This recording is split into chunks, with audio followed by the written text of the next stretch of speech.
Hi, everyone.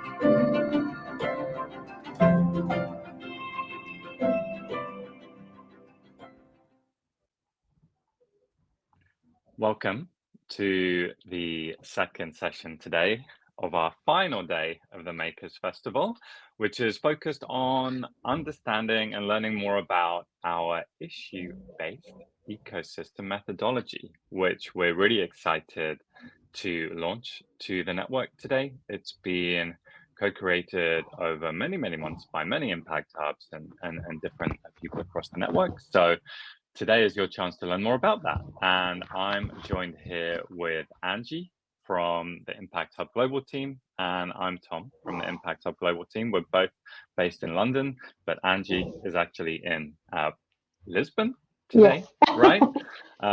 So just wanted to kick things off before we hear about the workshop in more detail with a quick question. So a bit later, we're going to be asking you to engage and share your thoughts and bring forward any questions you have. We want this to end with a really great discussion. So, use this time to feel comfortable. Just so you know, there's the chat box on the right-hand side. And if you have any questions over the course of the workshop, you can post your questions in the chat or in the Q&A. Ideally in the Q&A, because people can upvote and then we can see where the energy lies behind the most popular questions. But first, I have a quick question for you. So we've already had one session today about ecosystem building. We have this session focused on a topic, but we're really curious to know if you have worked on ecosystem building before. Maybe it's part of your current role, maybe it's part of your previous experience. So yeah, pop those in the chat and it will be nice for me and Angie to see that over the next 5 minutes. So take your time. But Angie, I will hand over to you now. I'm just going to share my screen, but Angie's going to kick off the session and tell us a bit more about what to expect. Hi, Angie. Hi, Tom. Thank you. Hi, everyone. Good morning, good afternoon, wherever you are. We're really excited to have you here in our third day of the Makers Festival. And for the ones that were able to join the previous session, we're here to deepen our understanding of what do we mean by issue-based ecosystem building. Tatiana shared a little bit in the session before about the context of how this has become very important and a key thing for our network. But we're gonna all talk about it again today. We're gonna share with you what are those moments and those tools that the playbook that we're launching today includes, so that you can really embed this methodology in your operations. And we've realized through the construction and the codification of this playbook that actually a lot of the hubs have already done this and have a lot of experience doing ecosystem building. So we also want to make sure that we have a shared understanding and a shared vocabulary of what do we mean with this. But most importantly, that we can start reflecting on how we can use this playbook as to create business opportunities, business development opportunities for your hubs. So we also wanted to mention Mala, who's couldn't be here today because it's very, very early for her.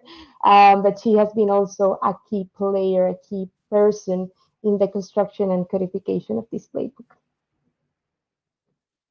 Great. Thanks, Angie. So let's dive in. I'm going to give you some background to the playbook itself. But first of all, just wanted to check in a little bit around definitions because we're a really diverse network. We work all over the world. So maybe some of these things mean slightly different things to all of us at this point in time.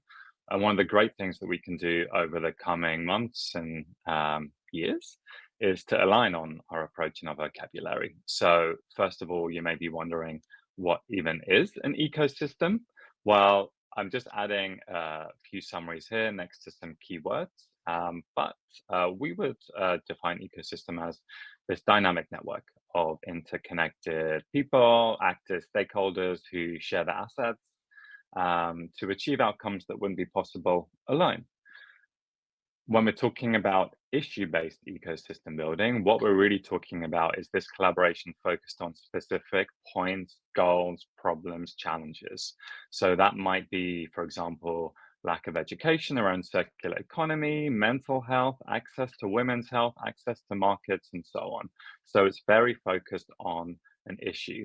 And it's not just about understanding the issue, it's not just about being there, it's actually about making a concrete shift in that field. So we're Impact Hubs, we're many other organizations that are joining the Makers Festival this week. We're interested in positive impact, making a dent on those issues we're passionate about. So making a concrete shift is about that transformative change. So you're cultivating this ecosystem, this issue-based ecosystem to create a shift. And also a challenge is understanding when that shift happens. And then when we're saying building, that's what we're doing in practice. That's what you will do. So that's the process. It's an intentional process of nurturing that ecosystem. So that involves fostering trust, connections, collaboration, and really weaving people together to feel part of that ecosystem. So when we're saying these words, that's generally what we mean. But over the coming weeks, maybe you have different perspectives and you want to share that too. And that's great. So, why are we doing this? Why is it important? So, we're all coming here today, I'm assuming, because we do have issues that we're passionate about. We are motivated by playing some role in this transition to this green and just society that we believe is so important and needed.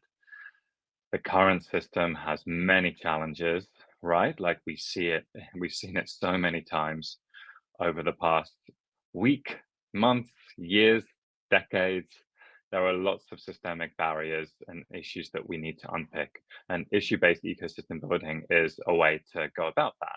So it's a way for us to come together to address complex problems.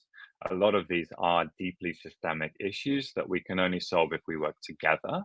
Um, it helps facilitate collaborative innovation. So we heard a lot in the last session about diversity.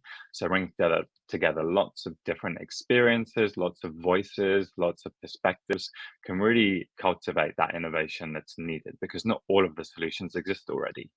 And like I said earlier, this is about how we can accelerate the transition to a society and economy that we believe is urgently needed in the world right now. But more pragmatically, it's for you and your organization to actually strengthen your business and deepen your impact. So by adopting this methodology, you can augment your business development. So you can mention this in your proposals. You can talk about it to partners to really bring people in, bring more investment into your Impact Hub, into your organization, into your work, and build your revenue as well. And of course, deepen your impact. And more broadly, it can help us as a network to gather, amplify influence and advocacy. So it can help with our positioning as well. So there's lots of value to adopting issue-based ecosystem building in your daily work. But this isn't anything new. This is a methodology that's been codified and is based on practice that has been going on for months, for years in the network, which we can see when we look across the practice of many organizations in our community. So we have here ecosystem building as part of Impact Hub's DNA. You can see some images here taken from programs across the network. The methodology draws on these practices and from other people inside and outside of the network. So this is nothing new. We're just looking to codify this practice so that we can all work with on it together. And actually, me and Angie, when we're going to be introducing you to the toolkit, we're going to be mentioning some case studies. And these, I'm just going to give you a quick overview of these. So you can see them here in the images. You can see in the top left, we have Impact Hub Amsterdam that has really, for many years now, has built their food ecosystem. So with a series of events, a community, publications, and accelerator programs, the Impact Hub in Amsterdam brings together various people to make positive change in the food sector. We have Axis in the bottom, which Angie is very involved in. That's in Costa Rica and Colombia, which is focused on unlocking markets and promoting sustainable supply chains in those countries. It's a translocal program and it's designed to empower agri-food enterprises and creating richer, more vibrant, more resilient agricultural ecosystem. And then we also have Circle Up, which is a program being led by Impact Up Yerevan. And that's a countrywide initiative that's designed to really bring about a shift in the economy, making it more circular. So this brings together various civil society actors, fosters circular entrepreneurship, and raises public awareness. We have Enol Kinea from Impact Hub Abidjan, which is a healthcare innovation ecosystem project designed to tackle creative solutions for the most pressing challenges surrounding the cancer patient journey in Côte d'Ivoire. And we have WIS Academy, that was in many different regions, East Africa, South America, Southeast Asia, and Europe, all about deepening discussions, utilizing design thinking and art of hosting, very collaborative methodologies to bring many stakeholders together in dialogue to understand how we can cultivate regenerative ecosystems and drive sustainable change for our planet's future, focused on the true value of forests. So super interesting program. And then Impact Hub Florianopolis, we have ELI Connecta, which is all about increasing the prosperity of the local ecosystem, covering economic, social, and cultural aspects. So you can see that just from 6 projects that there's a lot of learning, and there are many more in the network, right? And there's probably something that you're doing that relates to this. So over the coming weeks, we're going to ask you to share your experiences too. And I'm not going to go into this slide in much detail, but essentially this playbook is designed to equip you on the individual, organization, and as a network level to actually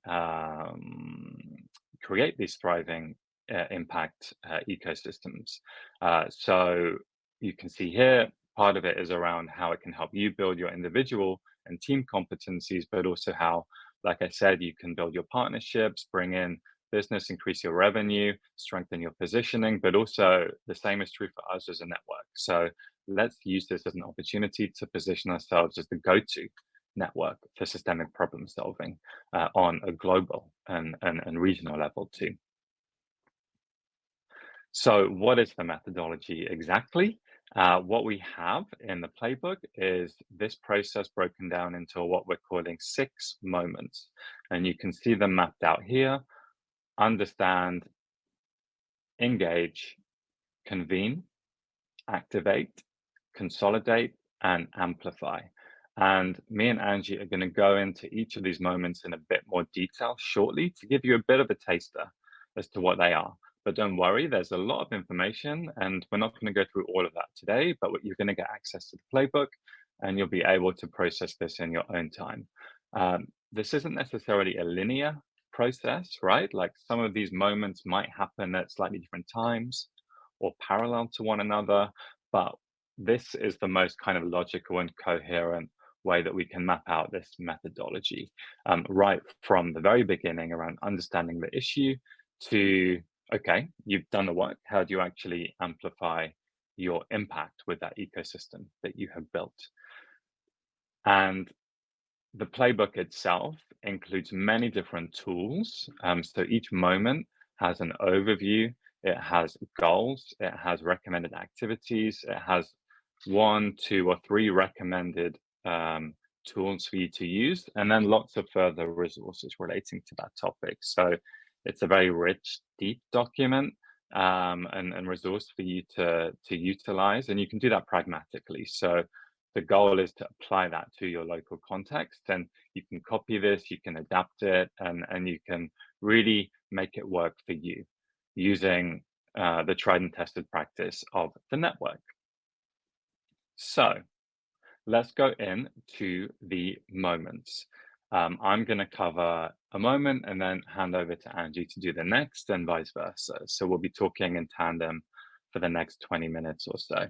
But first, it's understand. So this is all about really making sure that you understand the current state of play, the current landscape, the current actors. So it's about mapping the landscape, right? This means that you also might want to take in, or you should take into account the historical, cultural, societal specificities of your context. And you're also looking at who those key players are.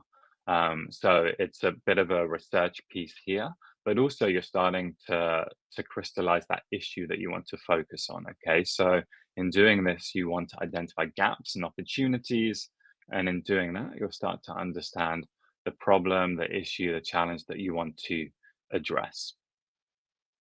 Here, you can see the goals of this moment, which is really around, like I said, mapping and understanding the landscape, exploring the wider context of the ecosystem, and starting to identify those gaps and opportunities.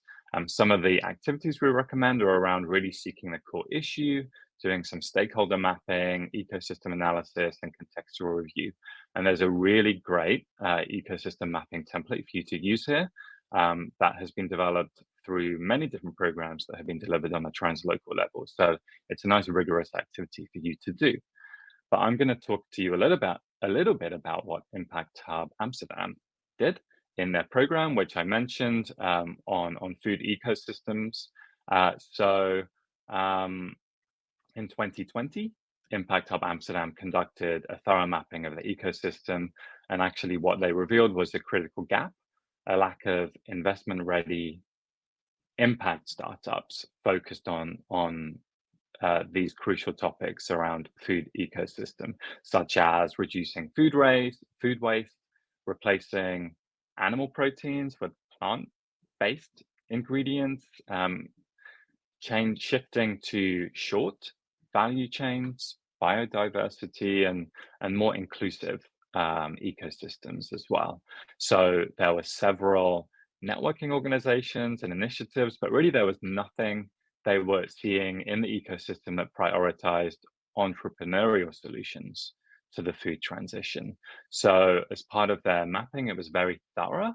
This is a very blank ecosystem map here, but actually by the end of this process, and now you see the food ecosystem mapped out here by Impact Hub Amsterdam in the Netherlands. And you can see that there's a really broad range of actors. You can't actually see the detail. I'm zooming in on my slide. I hope you can see this, but they've segmented their actors by certain topics, from experts to education players to access to capital stakeholders too, and it's huge now. So you can see the impact that mapping can do and how that can help you position yourself and center yourself in that ecosystem too. So over to you, Angie. What happens once you have understood the ecosystem? Yeah, thank you, Tom. Yeah, after we do our mapping, and as Tom showed you, you will start with a table, a list of a lot of people, a list of a lot of organizations. And then when you start engaging is when you start building the ecosystem one conversation at a time. So at this stage, you probably would pre-select who you want to start the conversation with. And then you use those conversations to validate your assumptions, to understand what are those common challenges that these stakeholders have, what are they motivated to work on specifically around this issue. And that will help you to refine better your focus on the issue you want to solve. But also, this is a key moment to start building those trust based relationships. And this is very important in ecosystem building because, different to any other type of collaboration exercise where you're working organization for organization, you really want since the beginning to start creating a trust-based relationship, not only with the organization, but also with that person. So it's an individual, but also organizational relationship. And this is a key moment where you actually need to get their commitment to join you in this endeavor. So probably at this stage, maybe you have mapped 100 organizations, 50, but you will need to pre-select maybe the most influential ones, maybe the ones that have more inherence, and then you start talking to them. But then you need to figure out who is missing, and that I think was covered very well in the previous session. You want to have a diverse group of people. So maybe there's a type of organization, as Tom was showing you in the food ecosystem map in Amsterdam, there were different categories, right, of what different types stakeholders were doing, what were their roles in their ecosystem. So you want to make sure that you have people from each type of stakeholder, but also maybe that has happened to some of the hubs. You start talking to people and you figure out actually there's not a lot of women here in this group, or actually we're talking about an issue that the entrepreneurs are facing and the entrepreneurs are not here. So you want to make sure that you're filling up the gaps and that you have a diverse group of people. And when you need to get their commitment, you sort of need to create a pitch. So this ecosystem building, as we've mentioned before, requires emergence. And that means that because the ecosystem is going to understand what they want to focus, what they want to achieve together, and what they're going to implement together, there's some things that you at this stage don't know how they're gonna work out. So you need to really make your pitch to these organizations and create that trust so that they will commit to it without actually really knowing what's going to happen. And here, things that are going to be useful, and you will see that there's an ecosystem focusing tool to really focus that issue, and we have a pitch template that you can use. But things that you want to use in this stage is it's like, for example, how long the exercise is going to be, what is the role that that stakeholder is playing. Usually, impact hubs are like a neutral facilitator, and that really generates that trust. And some ecosystem building initiatives, for example, they already have funds to be able to implement the actions, and that's really appealing for organizations that maybe have had previously participated in conversations where everything ended up in a paper, but they didn't take it to action. So those are the type of things that you will do in this stage. And we want to share the example of access.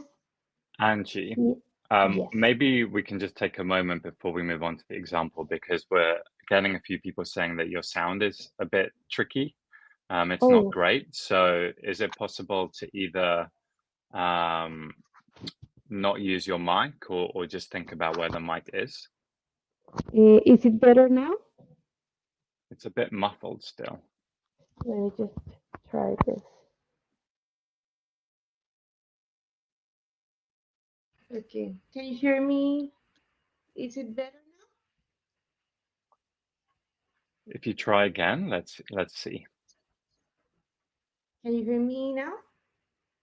I can hear it's a bit quieter, but it's not as muffled.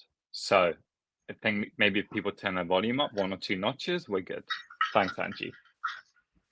Yeah? Okay. Let's try it out. And That's if good. you still cannot hear me, let me know.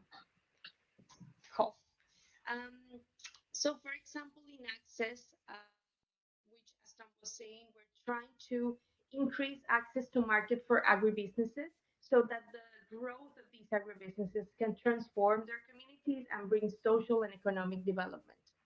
And even though we're doing this around the same issue, we're doing it in two different countries. And that really shaped. There it goes. You cannot hear me still? Maybe I think you might need to lean a bit closer to the laptop. It was good when you were closer. Okay, like here? Yeah, I think so. Okay, perfect.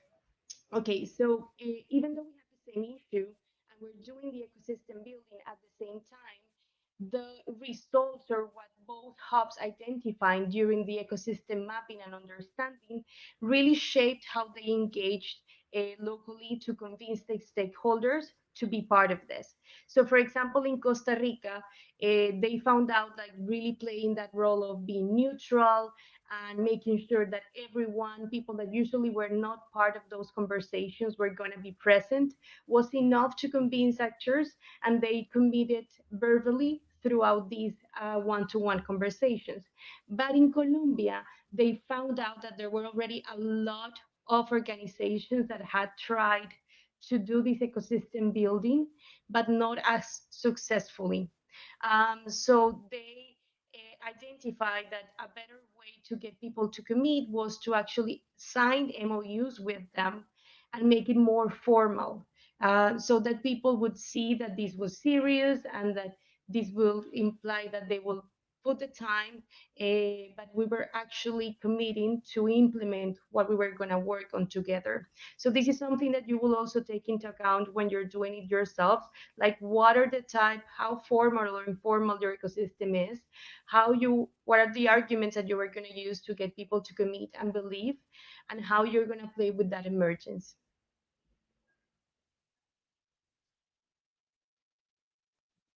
Okay, thanks, Angie. So now we're getting onto the convening stage. So actually, this is the moment where you're actually bringing different players together, all in the same space, whether that's virtually or physically, and actually starting to facilitate these collaborative discussions.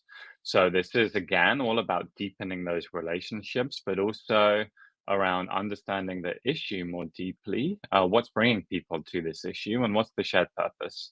And potentially different things pop up, like you get conflicts, you get complexities, but you navigate that as a convener. Like Tatiana said in our last workshop, impact hubs are conveners. That's part of what they do. It's in their spaces, in their communities, in their programs. So really, this is a great opportunity to leverage one of those other things that's in Impact Hub's DNA.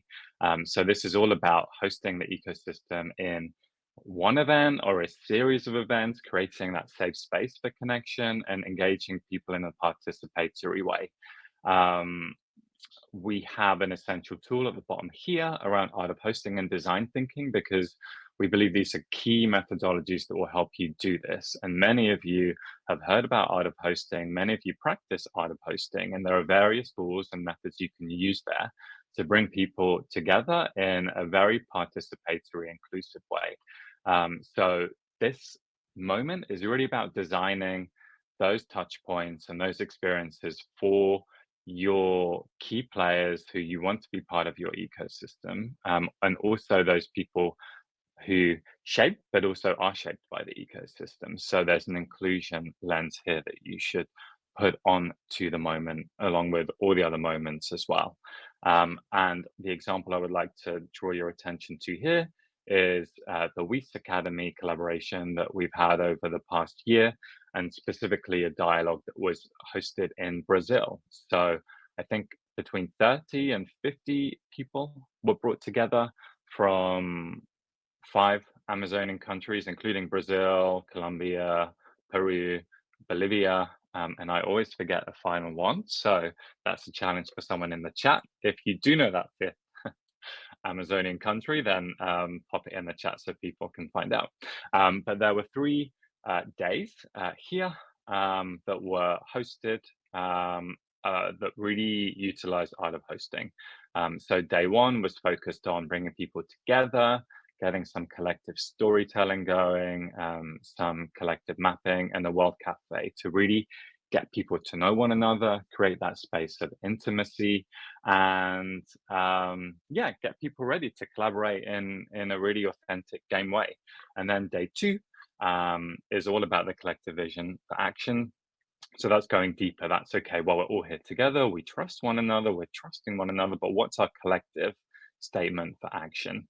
That involved a second round of World Cafe. And if you don't know what that is, I won't go into that in much detail now, but you can find that in the resources, and maybe one of your colleagues knows what that is as well, because it's something that impact hubs do often.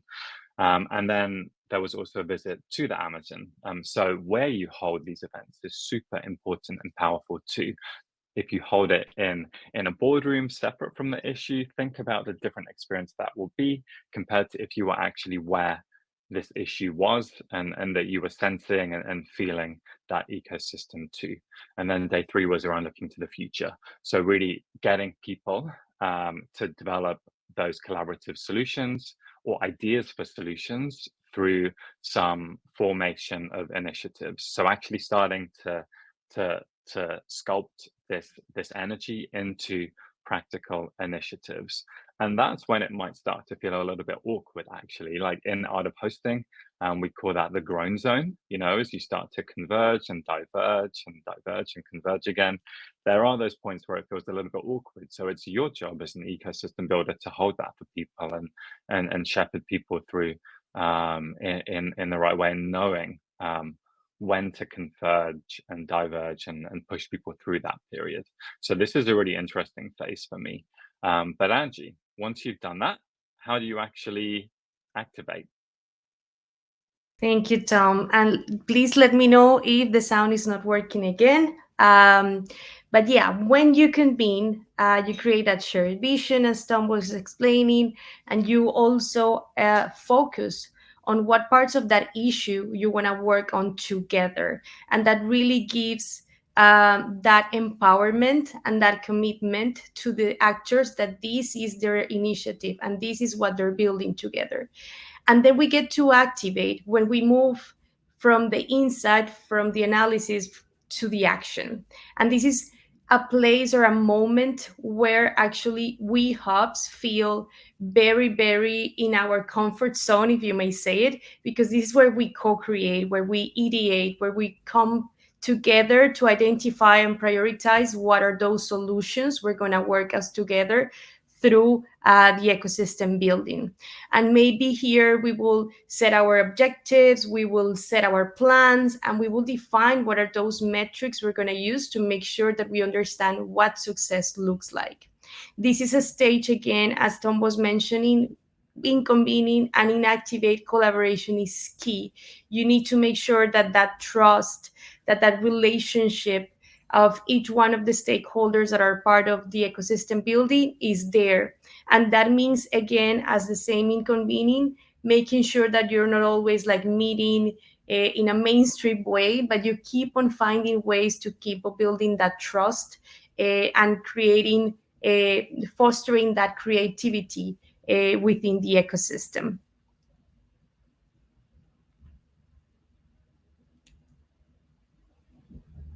So this moment will also look a little bit as convening in the sense that usually hubs, what they do is like they establish sessions. So it could be depending, of course, on your ecosystem and the issue you're trying to solve. It could be a couple of months where you have like 4 different sessions. It will depend. But then through those sessions, you will take the stakeholders to reflect on what are the initiatives that you have already tried to create as an ecosystem, what are the gaps, and then together commit on what are the things that you want to prioritize and plan for them. And here we use tools that I think a lot of us are very comfortable using. Some hubs have used the theory of change, as they were explaining also in the example in the previous session. Some other hubs have used OKRs to establish like the objectives and key results of these 2 or 3 or 4 initiatives that you're going to work on together. And some other hubs have used the business model canvas. Whatever framework you use, the important thing is that you prioritize, that everyone commits to those initiatives, and that you plan on how you're actually going to implement them. And here we wanted to bring 2 different examples. As Tom was explaining before, in the ecosystem building Cote d'Ivoire, they really focus when they were in the convene stage to improve the customer journey of these cancer patients. And that helped them to really narrow down the issue they were focusing on. And as they were using design thinking to do the whole ideation and activation, this really looked as creating or incubating startups to provide the solutions for the gaps that they identified in the customer journey. So you can see here that they had workshops, sessions, very design thinking. Whilst in Armenia, because the issue was wider, what happened is that in the activation, they prioritized three topics that, as you can see, they're still very big. So empowering civil society actors, foster circular entrepreneurship, and raise circular awareness. So this is what we mean by emerges. When you're doing this, you will see, according to your issue and according how deep or not deep, or what are the gaps in the ecosystem, how this stage of activate would look like, but you definitely will prioritize what are the initiatives that the ecosystem is going to work on. Thanks, Angie. So you've delivered some really amazing initiatives. Maybe some didn't work out, maybe some did. But this moment is really about consolidation. So what are the lessons that are coming out of your initiatives? What impact are they having? How do you know? What are the insights and what do you want to harvest? Those are really important extractions from your initiatives that can help you deepen your impact and increase the chances of long-term sustainability. So what we have in the playbook are some goals we recommend. So in this moment, what you want is ideally to see these initiatives being supported to succeed. You're able to capture those key learnings and insights, and all ecosystem members are feeling well hosted and like they belong. Examples of activities would be actually consolidating your initiatives. There's a specific activity that we go into in more detail in the playbook about that, capturing knowledge and continuing to host the ecosystem. This doesn't mean that the ecosystem is over. This is just a specific moment of consolidation. And you can see here, harvesting is a really important part of that. And there's lots of guidance that you can get in the playbook. Harvesting requires you to know early on what you want to harvest as well, right? It's not something that it's not a process that you do just towards the end of your initiative. You want to already think about that, maybe even at the very start. And that's why I think this moment is a good example of the methodology not being strictly linear, because you want to already start thinking about this moment and doing work on the moment early on in your process too. We have an example from Impact Hub Florianopolis here, and you can see that actually this is a really great website to go to, by the way. If you check the link in the slide deck, what they've done is harvest a lot of their work. So you don't just see the results, but you see the activities done, and that can be used by anyone who wants to do similar activity around their issue as well. So digital technology really opens up many opportunities for harvesting and consolidation, and you should explore that. Open source learnings are a great way to empower other people to get involved in your campaign and your issue and really deepen that systemic impact you're having. So you can see here with this program, there were very clear key results, ideas and measures, and clarity as to who was responsible for that result and ways that progress could be measured. There are 3 objectives at the top. So there's a strong impact management strand to this moment as well. So I'm just going to speed up now for time. But Angie, back to you.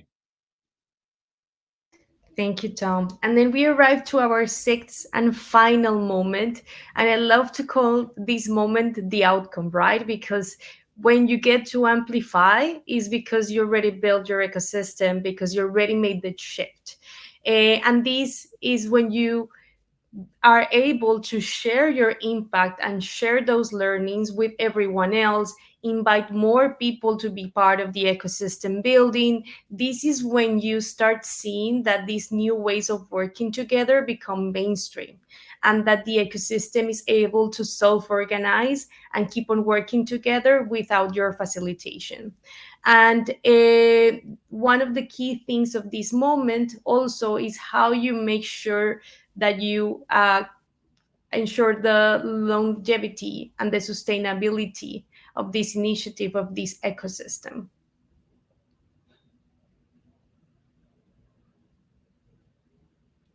So we have some dissemination guides tools in the playbook, but here you would like, for example, to be able to really measure how the ecosystem was able to shift or transform or solve part of that core issue that started the whole initiative.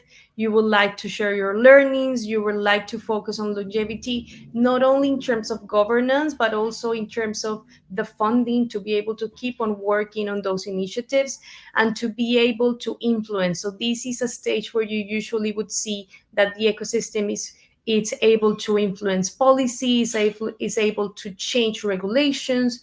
So it really thrives and really transform the power and the influence of the ecosystem. And one really good example of this is Circle Up. We have already mentioned a few of their achievements, but for example, they part of their initiatives was to influence local media channels, and they have been able to reach over 1 million people talking about circularity, talking about the ecosystem, and talking about the shift they have made.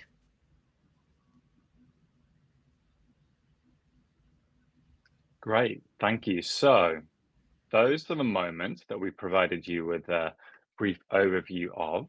Appreciate that's a lot of information, but don't worry, you don't need to remember everything. There's the resource for you to draw from moving onwards. What we were going to suggest is break out into groups of 3, but I wonder if we could turn this into a bit of a group conversation. What do you think, Angie? Yeah, I think let's do that. Yeah. So really, we were really keen to make this practical, right? So you've got the methodology, but actually, how does this apply to your context as an Impact Hub or community partner and the work you're doing? Specifically, what's the core issue?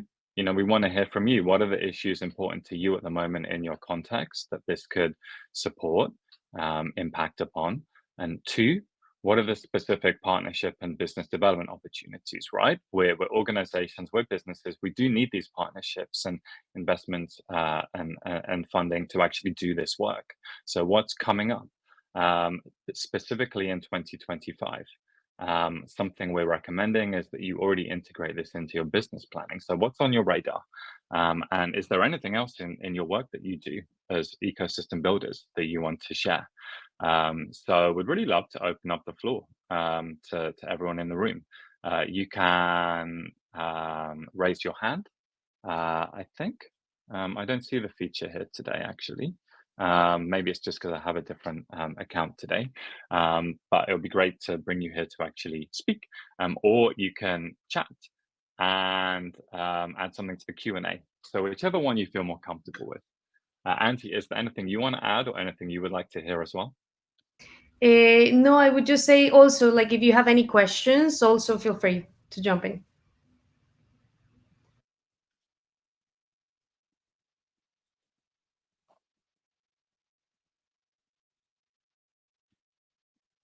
And something we'll close the session with is actually just a summary of where you can go to find these resources, how you can stay connected, and some specific opportunities coming up. So you can already collaborate on this topic, right? So this isn't the only moment for you to do that.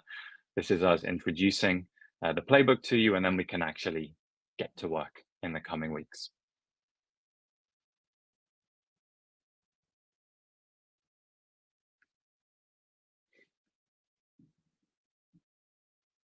So Anna, Laura, it's actually available right now, and we're going to be sharing with you a link to the knowledge space where you can access the playbook.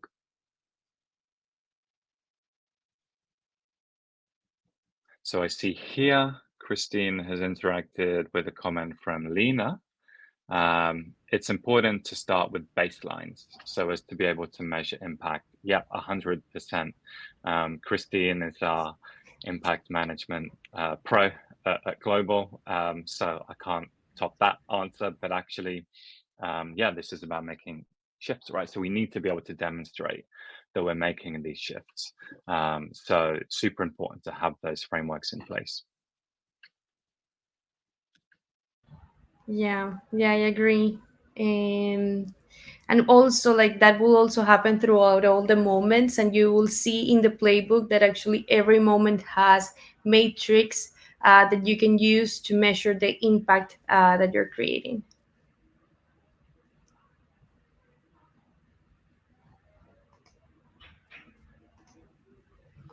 And if there's anyone that wants to share their experience of ecosystem building, that would be really great as well. Or any questions you have too about the playbook. Yeah, I think Anna is saying the amplify is something we should be doing more intentionally, I think.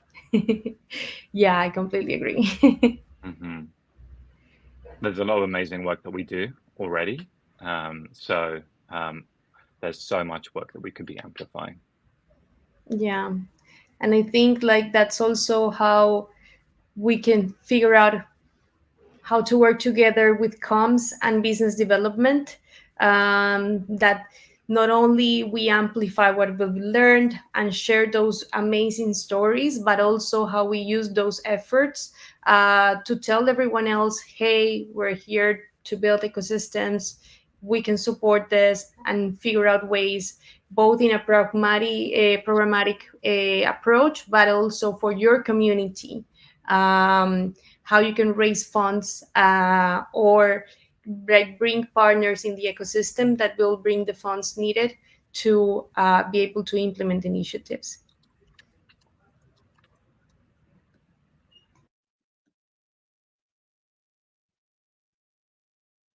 Thanks. You can see that Moni just added a link to the knowledge space there, and that's a whole new topic page we have. So on the first row, you will see a link to the playbook.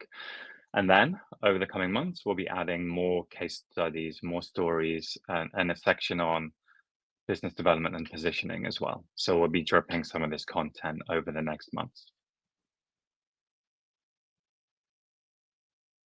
And I think Marisa is asking about how to maintain the governance and like the organization is motivated and active for a long time, how to improve that. I think that's like a challenge for everyone. But one of the things that we really talk about is that a trust-based relationship. So make sure that when you're building ecosystem, it's not about only the organization but also about the person. So we've seen in the successful ecosystem building initiatives that there are like exercises, and that's why we also talk about like using a lot of art of hosting, because you want to get people engaged, not only because they're part of the government or because they're part of this company, but because they care and they start trusting each other, and based on that is that collaboration is generated. And that means that people will be more committed truthfully to this exercise. And so that will help them with that motivation in the long term. But also, we've seen other hubs, for example, Circle Lab, they created like a governance framework to make sure that they could formalize, for example, the coalition. They could formalize some ways of working that they could create, so that like when they bring people, new people to the ecosystem building, those processes maintain, because that's something that also happens. Like some people leave, some people come throughout the different moments. So that is a third option. And I think that another cool thing that we've seen through different ecosystem building initiatives is having different roles, and that's really useful, for example, in Engage. So for example, in Cote d'Ivoire, what they did was they got the Ministry of Health involved and committed to be part of the ecosystem building, but of course they didn't have like a lot of time to put into the sessions. So what they did is like they asked them to send the invitations to the other stakeholders. So that made it really like, influential, important. So they have like different like roles for the people that actually had more time to be more committed, and the people that were super influential and needed to be in the conversation but maybe didn't have a lot of time.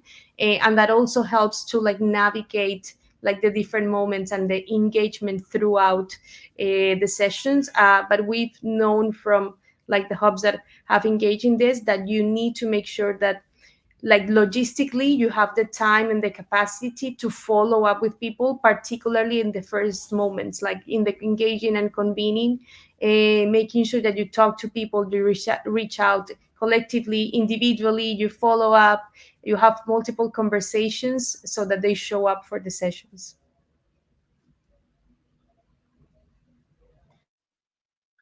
And Mohammed, I would say when choosing your issue, it's great to be as focused as possible, but there is that period where you might start thinking that you're focused, but actually the more you learn, the more focused you become, right? So ultimately, you might start on that bit more abstract phase, but through especially the first moment of understanding and the second moment engaging, where you're validating a lot of that in dialogue with your stakeholders one to one, that's going to be a key phase. But then that happens throughout the journey as well. So in the convening stage, you're doing that together collectively, collaboratively. You're adding more shape, more dimensions, more complexity to that issue. So I think if it feels abstract at the start, don't worry, but that's precisely what this methodology should help you with, is creating a really sharp focus. And you will need to communicate that to stakeholders and to potential partners. And there is some stuff around pitching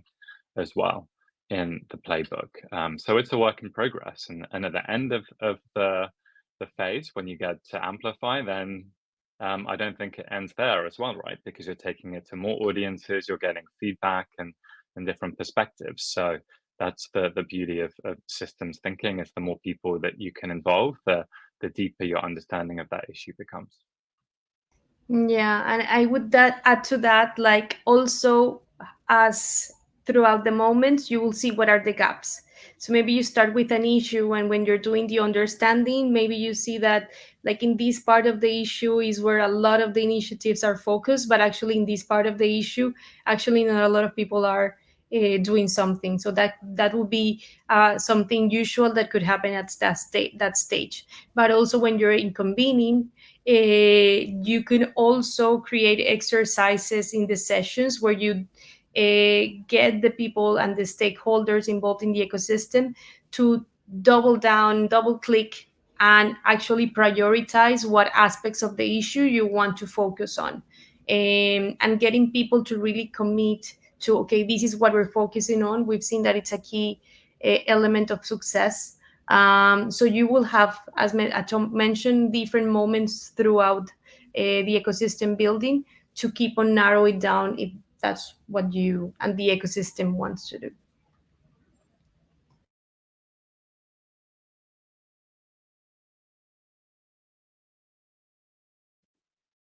So Anna Laura has said, I think this methodology also helps us internally justify the ecosystem building efforts financially. Yeah, really, really great point. We all know that it's always hard to keep the community slash ecosystem building alive when you still need to survive. Exactly. So this is a really great way to demonstrate to people and to articulate your work in a different way that might bring in more financial opportunities for you.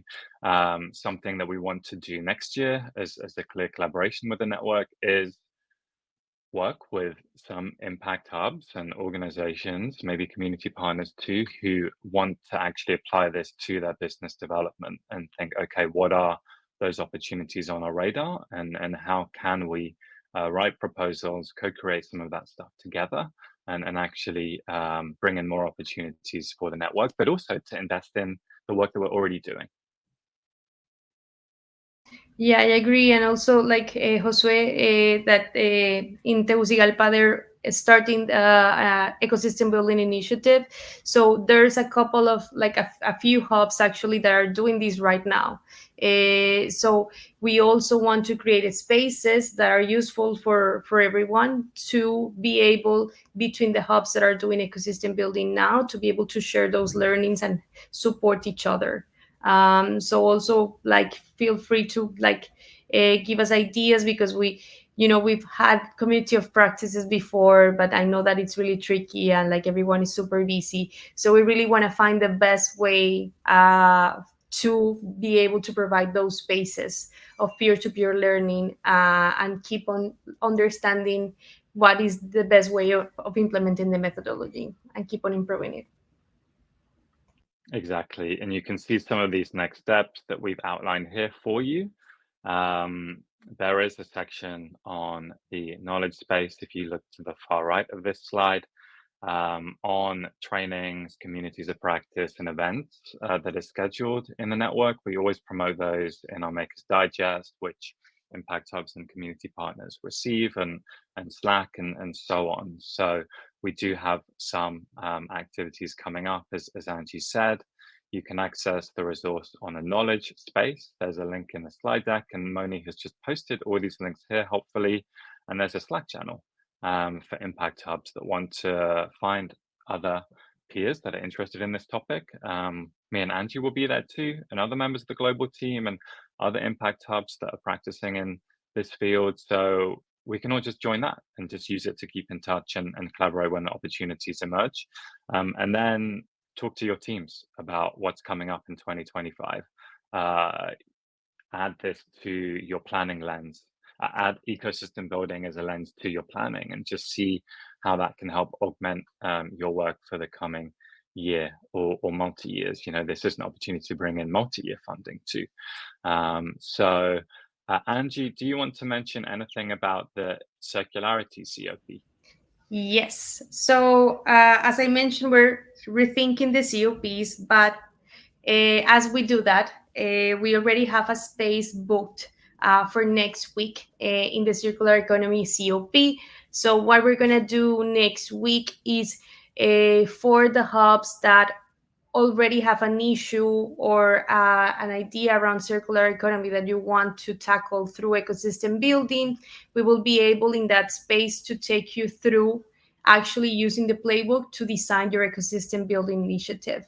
Having said that, if maybe your issue is not particularly with a circular economy, but you still want to join, you're more than welcome. And if maybe what you guys want to go through is more in detail around the tools, like we will be able to do that.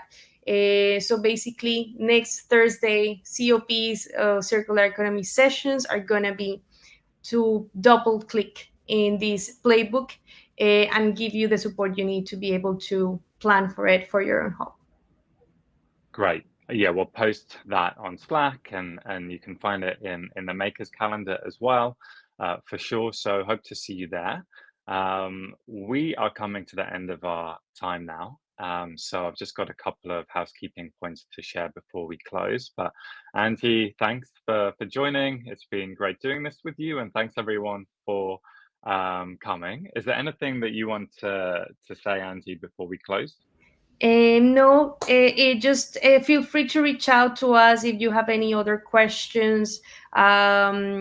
This is really something very strategic and important for us as a network, and we really want to transform like what Impact Hub does, or like reshape how we communicate what we do, because I think a lot of hubs are already doing ecosystem building, and it's like we support businesses to start, grow, and create that positive impact, but we also engage in the ecosystem to lift those barriers so that this can happen in a better way, in an easier way. So this is like our future, our present as a network.